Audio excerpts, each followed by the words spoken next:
삼성서울병원 순환기내과 한주용입니다. 제 디스클로저고요. 좀 오래된 데이터긴 합니다만 앞에서 김진진 교수님 보여주신 대로 샥은 아직도 성적이 좋지 않습니다. 그래서 미국 통계로는 인시던스 자체는 줄고 있다, AMI 후에. 그렇지만 프로그노시스는 비슷하다라고 이제 보고를 하고 있고요. 사망률이 보고마다 따르지만 50%, 잘 치료해도 30% 이상 나오는 병인 것 같습니다. 또 이 카디오제닉 샥 환자는 멀티베슬 디지즈가 많은 게 특징입니다. 그래서 예전에 저희 카미르 데이터를 보면 그 샥 중에 한 반 정도는 600명 중에 338명이니까 딱 반 정도가 멀티베슬 디지즈로 알려져 있고요. 이 멀티베슬 디지즈는 이 나쁜 또 프로그노시스 팩터입니다. 그러니까 우리가 샥 환자 중에서 멀티베슬 디지즈 환자를 잘 치료하는 전략을 개발을 해야 예후를 향상시킬 수 있다는 것을 알 수가 있습니다. 이제 기존에는 어땠느냐? 옛날 가이드라인을 보면 2015년에는 이제 샥이 없는 경우에는 넌 컬프릿 하지 말라고 되어 있었고요. 2017년 가이드라인을 보면 그동안의 데이터를 반영을 해서 샥이 없을 때 넌 컬프릿 아터리를 치료하는 것을 생각해봐라. 좋겠다. 2A 정도로 권고를 했었습니다. 반면에 이제 샥이 있는 환자의 경우에는 증거는 없습니다만 Non-Infarct Related Artery PCI를 좀 고려를 해야 된다. 이때만 해도 좀 페이버러블하게 레커멘드를 했습니다. 그렇지만 이제 2023년 ACS 가이드라인을 보면 2015년하고 이제 거의 정반대가 됐습니다. 샥이 없는 환자들은 스테미에서 다 뚫어줘라.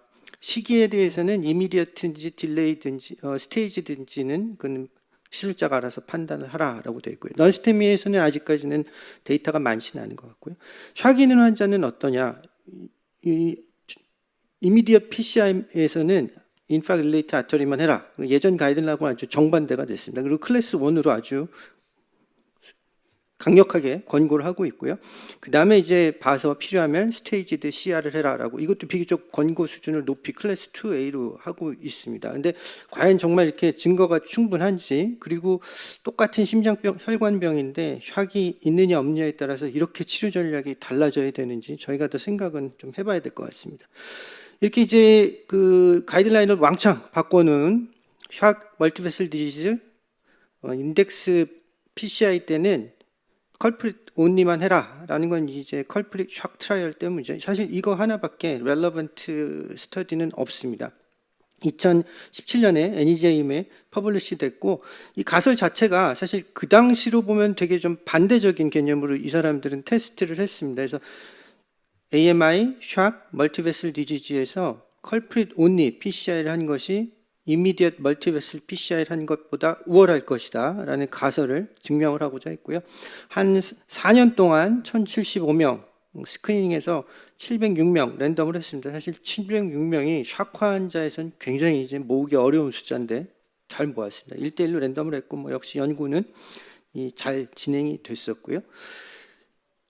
프라이머리 엔드포인트가 30일째 올코스 모텔러티하고 리날 리플레이스먼트 세라피였는데, 그 연구자들의 가설대로 컬프릿 온리 PCI가 46%, 이미디엇 멀티베슬 PCI가 55% 해서 통계적으로 유의하게 컬프릿 온리 PCI가 더 좋다라고 보고를 했고요. 그 이득은 대부분은 이제 올코스 모텔러티 43대 51.5, 그 차이가 유의했고, 리날 리플레이스먼트 세라피도 어떻게 보면 당연한 거죠. 이 컬프릿 온리 PCI를 우월하게 하기 위해서 같이 프라이머리 엔드포인트에 넣어놓은 컴포넌트라고 할 수 있는데, 막상 여기서는 수치상으로는 벌어졌지만 통계적인 차이는 보여주지 못했습니다.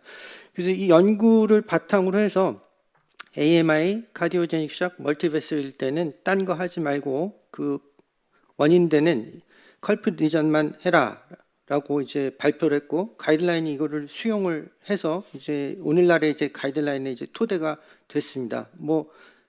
숫자도 700명이면 적지는 않고 작지는 않고, 그다음에 이거 하나밖에 사실 없으니까요. 근데 그래도 또 좀 비판적으로 시각을 한번 바라보면, 이 BP가 100입니다. 시스톨릭 블러드 프레셔가 NEJM 테이블에 이렇게 나와 있습니다. 여기 뭐 약을 써서 그랬는지 어땠는지 모르겠는데 그래도 약을 썼다 그래도 100이면 사실 상당히 샥시고는 좀 잘 나왔습니다.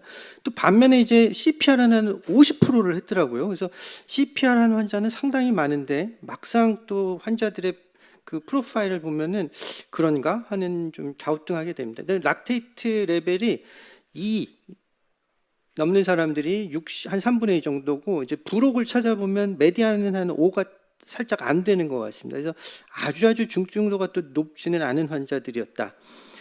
미케니컬 서큘레이트 서포트는 한 30% 미만입니다. 그 다음에 에크모는 5% 정도, 임펠라가 좀 그래도 많이 쓰였던 것을 보고를 하고 있습니다. 그래서 뭔가 프로파일이 좀 잘 맞지는 않습니다. 그래서 이렇게 모텔리티는 높은 반면에 미케니컬 서큘레이트 서포트는 상대적으로 조금밖에 안 쓰였다는 거고요. 이미디엇 스테이지에 벌써 멀티베슬 PCI를 한 군이 한 15% 정도 나오고 또 조금 있다가 다시 한 군 15%. 그래서 결국 컬프릿 온리 PCI 그룹에서 멀티베슬 PCI라는 게 한 30% 정도 차지하고요. 반면에 또 멀티베슬 PCI 군에서 한 10% 정도는 컬프릿 온리만 하고 나왔습니다. 크로스오버가 상당히 많았다는 것을 알 수가 있고요. 그다음에 또 멀티베슬 PCI 군이 나오면 CTO도 그 자리에서 뚫어라라고 하는 뭐 사실 이렇게 안 하죠 저희가. 그래서 이런 좀 리얼월드 프랙티스를 반영하지 못하는 컬프릿 온리 PCI가 이기기 좋은 이제 이런 디자인들을 바탕에 이제 깔고 시작을 했었고요. 1년째가 가면 어떠냐? 랜드마크 보시면 아시겠지만 30일째 다 결판이 나고 그 다음에 별 차이가 없는 것으로 되어 있고 1년 가니까 하트 페일러는 오히려 그 많이 뚫어준 군이 더 좋다. 뭐 그 다음에 리베스큐리제이션 당연히 이제 원래부터 많이 뚫어줬던 군이 더 좋았죠. 그래서 이게 좀 희석이 되는 것 같다, 반대되는 결과도 보이는 것 같다라고 이제 보고를 했습니다. 그래서 저희 또 인터벤션 입장에서는 좀 억울하잖아요. 우리 열심히 뚫었는데 더 나쁘다니까. 그래서 좀 많이 뚫으면 좋겠다. 이런 거 좀 한번 해보고 싶습니다. 그래서 저희가 이제 뭐 옛날 데이터긴 합니다만 카미르 데이터, NIDH 데이터를 가지고 해보면 2011년부터 15년에 13,000명. 근데 이 중에 이제 스테미가 넌스테미 반, 스테미 반 정도 되는 것 같고요. 스테미가에서 이제 샥 환자가 생각보다 많이 나오더라고요. 20% 조금 못 되게 나왔고, 역시 멀티베슬 디지즈, 싱글 베슬 디지즈 비율은 거의 한 1대1 정도 되는 것 같고요. 그 중에 660명, 추리구 추린 660명 중에 인팍 릴레이티드 온리는 한 399명, 멀티베슬 PCI는 260명. 그래서 뭐 숫자적으로는 그래도 큰 차이는 없었던 것 같습니다. 샥은 뭐 대표적인 정의를 찾았고 멀티베슬 디지즈도 뭐 이 방법이 없어가지고 이게 그 50% 이상 했습니다. 프라이머리 아웃컴은 올코스 모텔리티 원이어 이게 사실 샥 스터디에서는 제일 이제 공평하고 전통적인 이제 아웃컴이죠. 그래서 환자분 프로파일을 보면 67세 남자가 뭐 75%니까 우리 흔히 보는 프로파일이라고 할 수가 있고요. CPR 한 3분의 1 정도 됐었고 도어트 벌룬 타임은 그럼에도 불구하고 1시간 정도니까 역시 또 우리나라 선생님들이 돈도 못 받으면서 또 열심히 뚫었다 나와서 하셨다는 것을 알 수가 있습니다. 그 당시만 해도 이제 에크모보다는 IABP를 더 많이 사용을 했었고요. 이미디엇 멀티베슬 PCI가 60% 그냥 컬프릿만 하고 스테이지드 PCR라는 경우가 한 40% 정도 됐고요. 멀티베슬 PCI를 한다고 해서 다 CR을 얻는 것은 아니기 때문에 CR이 한 3분의 2, IR이 한 3분의 1 정도였고요. 뉴 리플레이스먼트 세라피는 이 데이터가 뭐 아주 이제 이 분야에 대해서 정확하게 다 기입되진 않았습니다만 양군 다 한 7% 정도로 유의한 차이는 없었습니다. 저희 이제 올코스 데스를 보았을 때는 멀티베슬 PCI가 31.7%, 그다음에 IRA 온리가 21.3%에서 저희 거는 뭐 컬프릿 샥하고는 좀 반대되는 데이터를 보여줬습니다. 뭐 주로는 이제 결국 모텔리티 감소고 뭐 컴포짓 엔드포인트도 차이가 나긴 나는데 데스 그다음에 뭐 리피드 리베스큐라이제이션 당연하겠죠. 뭐 먼저 많이 뚫어놨으니까. 그다음에 이게 랜덤 스터디가 아니니까 뭐 여러 가지 통계적인 기법을 해도 그 제한점을 다 극복할 수는 없습니다만 어쨌건 결과는 컨시스턴트했다 보고를 했고요. 서브로 어널러시스 뭐 이거 가지고 역시 확증적인 결론을 못 내립니다만 뭐 설명적인 이제 분석을 해보면 컨시스턴트하게 멀티베슬 PCI가 더 좋더라라고 이제 보고를 했고요. 원이어 다음에 그럼 3년은 어떠냐? 그 이득이 거의 다 유지가 되는 것 같고요. MI 같은 경우에는 오히려 1년 이후에 더 이제 이득 보는 게 더 좀 분명해지는 것 같다라고 이제 또 추후 보고를 했었습니다. 그래서 저희 논문은 뭐 그 샥은 이제 컬프 샥은 NEJM에 나갔지만 저희는 observation 데이터니까 이제 되게 싫었고 그것도 뭐 나쁘지 않은 결과라고 저희는 생각을 하고 있었고요. 그래서 저희는 열심히 하면 그래서 AMI 카디오제닉 멀티베슬 환자에서 그래도 미케니컬 서포트도 하고 잘 하고 열심히 꼼꼼하게 잘 뚫어주면 그래도 좋아질 여지가 있다. 그래서 이렇게 보고를 했었습니다. 근데 이 논문을 내고 나서 무지하게 욕을 또 많이 얻어먹었어요. 댓글도 엄청 많이 들어오고 저희가 논문은 재개냈는데 에피데미올로지라는 논문에서 또 뭐 답변을 하라고 또 왔더라고요. 이렇게 다른 논문 것까지 답변해 보긴 처음이었는데 뭐 이 뎁트 스코어 만들었던 이 예라는 친구가 니네 거는 그 유식한 말로 하면 저 이모탈 타임 바이어스다. 그래서 이 컬프릿 온리를 하고 살아남은 사람들을 대상으로 스테이지드 PCI를 했기 때문에 이게 니네 같은 분석에서는 멀티베슬 PCI가 좋을 수밖에 없다라고 이제 비평을 해서 뭐 저희가 어찌어찌 이제 대꾸를 했습니다만 실제 그게 좀 맞는 면도 있습니다. 그래서 이미디엇 멀티베슬 PCI는 사망률 31%, 스테이지드는 7%. 그래서 이제 이미디엇 멀티베슬 PCI만 인프라 릴레이티드 아터리 온리 PCI랑 딱 비교를 해보면 거의 비슷하게 나오고 스테이지드 PCI가 어느 쪽에 왔다 갔다 하느냐에 따라서 이제 결과가 좀 달라집니다. 그래서 뭐 역시 이제 observation 연구의 한계일 것 같고, 근데 거꾸로 생각을 해보면 우리 스테이지드 PCI 깍두기는 빼놓고 이 인프라 릴레이티드 안터리만 한 거하고 이미디어트 멀티베슬 PCR 한 걸 보면 또 똑같습니다. 그래서 뭐 이렇게 하는 전략이 또 굳이 꼭 나쁘다라고 할 수는 없다. 좀 단초를 좀 발견을 할 수 있는 것 같습니다. 그래서 이 가이드라인 다시 보시면 컬프릿 샥 트라이얼 하나거든요. 그런 거 가지고 클래스 1 주지 않습니다. 그래서 2A의 레벨 오브 에비던스 B가 정확한 이제 가이드라인이라고 저는 생각을 하고요.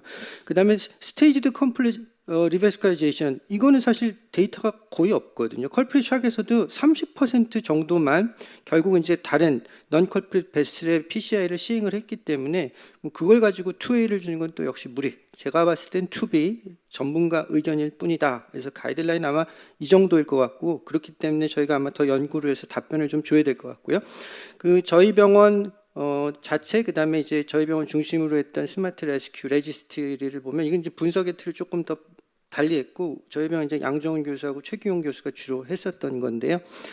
여기서 이제 그래도 좀 환자를 호모지니스하게 뽑기 위해서 그리고 또 중증도가 어느 정도 높은 환자들을 뽑기 위해서 에크모를 일단 집어넣은 환자들 그리고 에크모 전에 리베스컬리제이션 했던 환자들은 일단 뺐습니다. 그래서 AMI, 카디오제닉 샥, 일단 에크모를 넣었던 환자들을 대상으로 이미디어트 멀티베슬 PCI하고 컬핏 온리 PCI를 비교했는데 여기서는 스테이지드 PCI는 컬핏 온리군에 넣었습니다. 그래서 저희가 다시 생각을 해보니까 그 말이 맞는 것 같아요. 그래서 처음에 왔을 때 다 뚫어줄 거냐 혹은 멀티베스를 할 거냐 아니면 컬핏 온리만 할 거냐 그 다음에 컬핏 온리군에서 필요하면 스테이지들을 했을 테니까 이게 RCT는 아니지만 만약에 RCT를 구상한다면 그렇게 하는 것이 페어해서 이렇게 이제 분석을 했고요. 근데 베이스라인은 보시면 시스톨릭 BP는 64 이렇게 나와야죠. 샥 환자들은 락틱 애시드는 메디안 7.6 그러니까 중증도가 상당히 높았다. 에크모 뭐 이미 다 했던 환자들이었고요.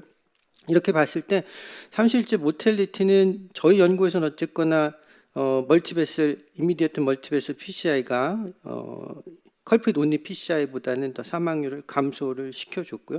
뭐 리날 리플레이스먼트 트리트먼트는 사실 멀티베슬군이 불리한 지표인데 양군 사이에 이제 유의한 차이는 없었습니다. 그래서 뭐 observation 스터디니까 많은 한계가 있고 제한점이 있습니다만 비평도 받을 수 있고 어쨌거나 이런 좀 단초는 마련해 줄 수 있는 것 같고요. 결국 레지스트리에서 얻은 데이터는 랜덤 스터디로 다시 한번 저희가 이제 확인을 해봐야 되니까 이제 레스크 샥 트라이얼 아까 똑같습니다. 그래서 AMI 샥 그다음에 VA 에크모 그리고 멀티베슬 디즈가 확인된 환자들 1대1로 해서 이미디어트 멀티베슬 PCI 그다음에 컬프릿 리전 더하기 스테이지드 필요하면 스테이지드 멀티베슬 PCI 요거는 이제 비교를 하려고 하고 있고요. 저희 병원에서 뭐 권현철 선생님, 양정훈 교수 이렇게 중심이 돼서 멀티센터 트라이얼을 하고 있습니다.